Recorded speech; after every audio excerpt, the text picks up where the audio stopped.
Seuss's Sleep Book.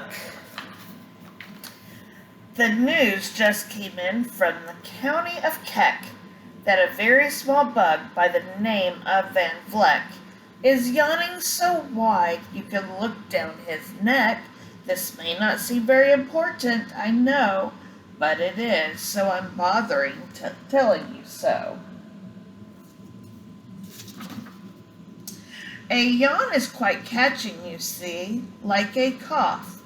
It just takes one yawn to start others' yawns off.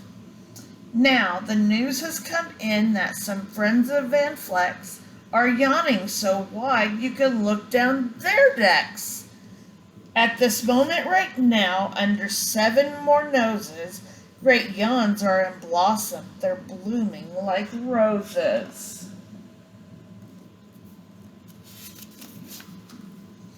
The yawn of that one little bug is still spreading. According to the latest reports, it is heading across the wild fields, through the sleepy night air, across the whole country toward every which where, and people are gradually starting to say, I'd rather feel drowsy. I've had quite a day.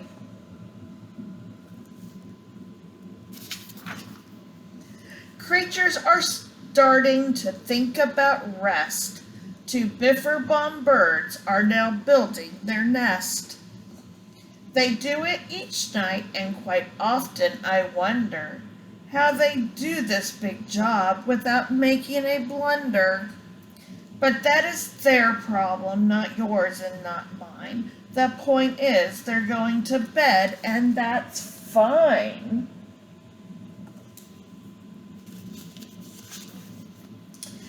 Sleep thoughts are spreading throughout the whole land. The time for night brushing of teeth are at hand. Up at Herkimer Falls, where the great river rushes and crashes down crags in great gurgling gushes, the Herkimer sisters are using their brushes. Those falls are just grand for toothbrushing beneath, if you happen to be up that way with your teeth.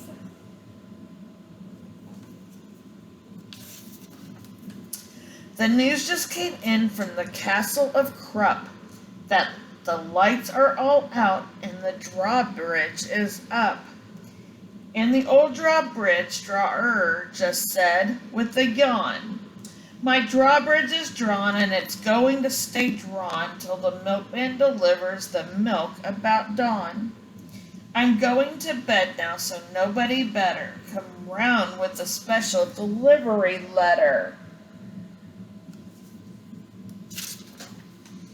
The numbers of sleepers is steadily growing. Bed is where more and more people are going. In Culpeper Springs, in the Stiltwalkers' Hall, the Stiltwalker stilts are all stacked on the wall. The Stiltwalker walkers have called it a day. They're all tuckered out and they're snoozing away. This is very big news. It is important to know, and that's why I'm bothering telling you so. That's a hard job to do.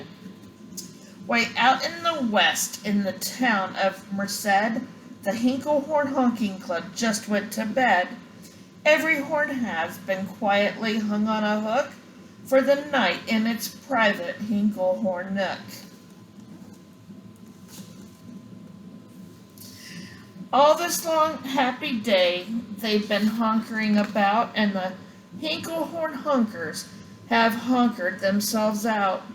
But they'll wake up quite fresh in the morning, and then they'll start right in Hinklehorn honking again. Counting up sleepers, just how do we do it? Really quite simple. There's nothing much to it. We find out how many and we learn the amount by an audio tally count.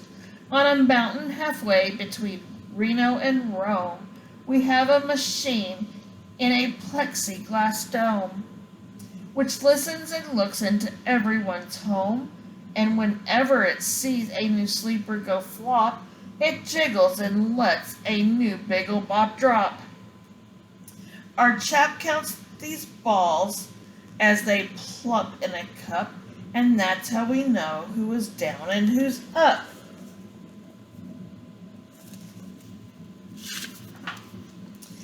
Do you talk in your sleep? It's a wonderful sport, and I have some news of this sport to report. The world champion sleep talkers Joe and Mo Redzoff have just gone to sleep and they're talking their heads off. For 55 years now, each chattering brother has babbled and gabbled all night to the other. They've talked about laws and they've talked about gauze. They've talked about paws and they've talked about flaws. They've talked quite a lot about old Santa Claus, and the reason I'm telling you this is because you should take up this sport. It's just fine for the jaws.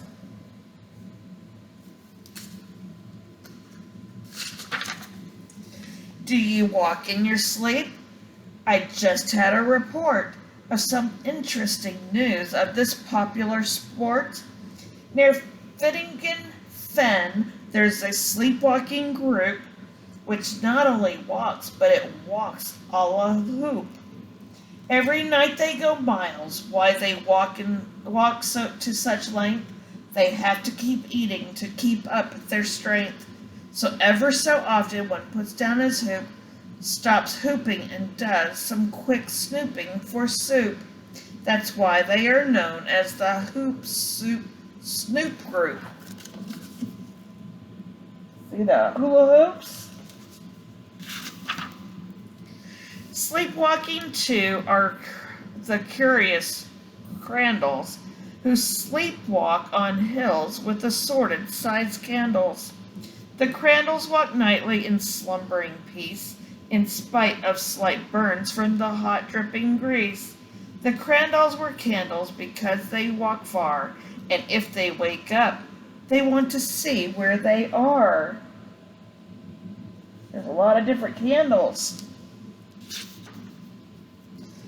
Now the news has arrived from the Valley of Vale that a Chippendale Mupp has just bitten his tail, which he does every night before shutting his eyes. Such nipping sounds silly, but really it's wise.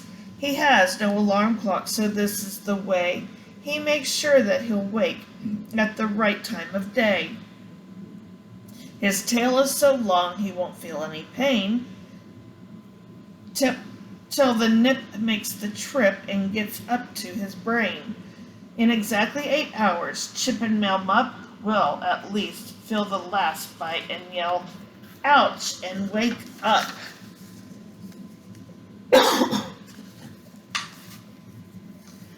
A Mr. and Mrs. J. Carmichael Crocks have just gone to bed near the town of Fort Knox, and they, by the way, have the finest of clocks. It's not at all sure that I quite understand just how the thing works with that one extra hand, but I do know this clock does one very slick trick. It doesn't tick-tock. How it goes is talk-tick. So with tricks in its talker and talks in its ticker, it saves a lot of time for the sleepers. Sleep quicker. That's kind of interesting. What a fine night for sleeping. From all that I hear, it's the best night for sleeping in many a year. They even sleep in the Ziwak Motel, and people don't usually sleep there too well. The beds are like rocks, and as everyone knows, the sheets are too short. They won't cover your toes. So, if people are actually sleeping there, it's a great night for sleeping. It must be in the air. It's a great night for snores. I just had a report of some boys who are tops in this musical sport. The snortiest snorers in all of our fair land are Snorter McPhail and his Snore a Snort band. This band can snore Dixie and Old Swanee River so loud it would make 40 elephants shiver. The loudest of all the boys is McPhail. He snores with his head in a 3-gallon pail. So they snore in a cave 20 miles out of town. If they snored any closer, they would snore the town down.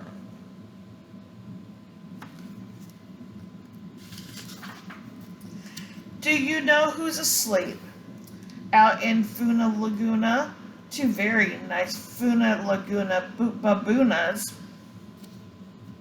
We've added them into our Who's Asleep account, which has grown to a really amazing amount. Exactly 8,808,000 creatures are sleeping now. Isn't that great? There's the boons. A jed is in bed, and the bed of a jed is the softest of beds in the world. It is said he makes it from pom-poms he grows on his head, and he's sleeping right now on the softest of fluff, completely exhausted from growing the stuff. That's quite a bed, huh?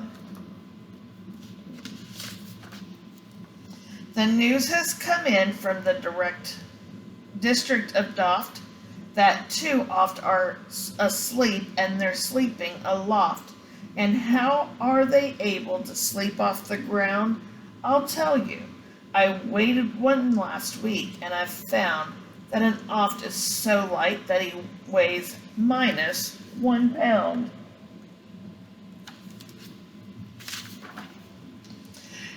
A moose is asleep, he is dreaming of moose drinks. A goose is asleep, he is dreaming of goose drinks. Well, that's well and good when a moose dreams of moose juice, and nothing goes wrong when a goose dreams of goose juice. But it isn't too good when a moose and a goose start dreaming they're drinking the other one's juice. Moose juice, not goose juice, is juice for a moose, and goose juice, not moose juice, is juice for a goose. So when the goose gets a mouthful of juices of moose, and moose gets a mouthful of juices of gooses, they always fall out of their bed screaming, so I'm warning you now, never drink in your dreams.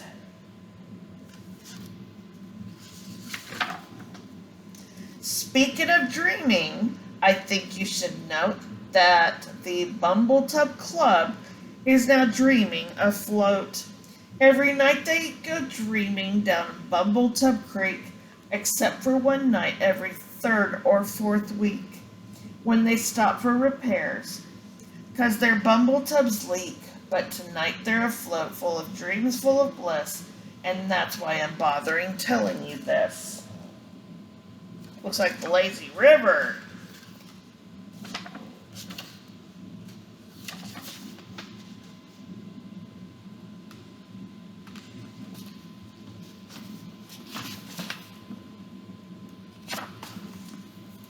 Everywhere creatures have shut off their voices. They've all gone to bed in the beds of their choices. They're sleeping in bushes. They're sleeping in bushes. They're sleeping in crannies. Some on their stomachs and some on their fannies. They're peacefully sleeping in a comfortable hole. Some even on soft tuft barbershop poles. The number of sleepers is now past the millions. The number of sleepers is now in the billions.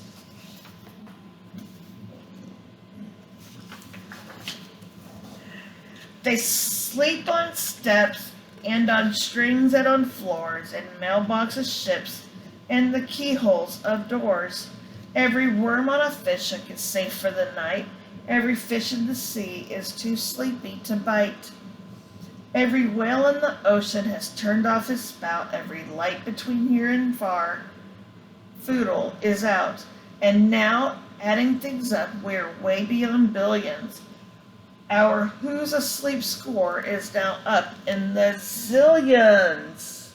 It's a lot of money, a lot of people. 99 zillion, 99 trillion and two creatures are sleeping. So how about you?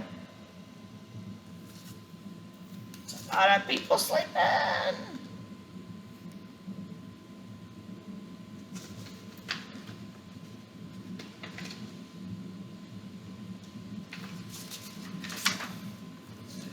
When you put out your light, then the number will be 99 zillion, 9 trillion, and 3.